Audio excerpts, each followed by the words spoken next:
دواء على شكل حبيبات فوارة لعلاج نزلات البرد والكحة وتخفيف الصداع والحرارة، آمن للحامل والمرضع، وكمان آمن للأشخاص اللي عندهم مشاكل في المعدة سواء كان عندهم قرح أو قولون عصبي، وسعره 12 جنيه بس.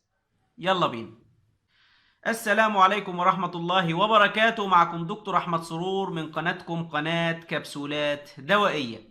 إن شاء الله يا جماعة فيديو النهاردة هنتكلم فيه عن جيسيمول أكياس، وده عبارة عن حبيبات فوارة من إنتاج شركة فاركو للصناعات الدوائية، واللي بيحتوي على 3 مواد فعالة اللي هي الباراسيتامول والجوافينيزين، وكمان بيحتوي على فيتامين سي. وبسبب ال3 مكونات دول يا جماعة الجيسيمول ليه فاعلية كبيرة جدا كخافض للحرارة ومسكن للآلام، بالإضافة إلى علاج نزلات البرد وتخفيف السعال، وكمان يمكن استخدامه كطارد للبلغم.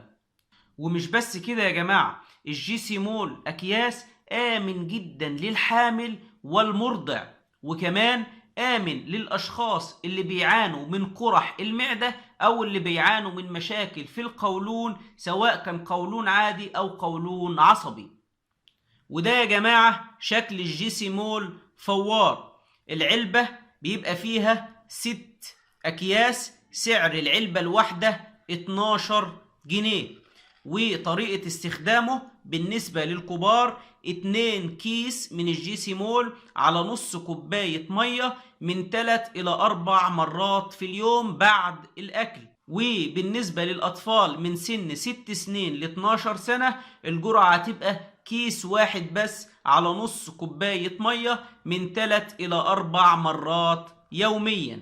يا رب يكون الفيديو مفيد بالنسبة لكم، ولو عجبكم اشتركوا في القناة ودوسوا لايك وفعلوا زر الجرس علشان يوصلكم كل جديد. شكرا والسلام عليكم ورحمة الله وبركاته.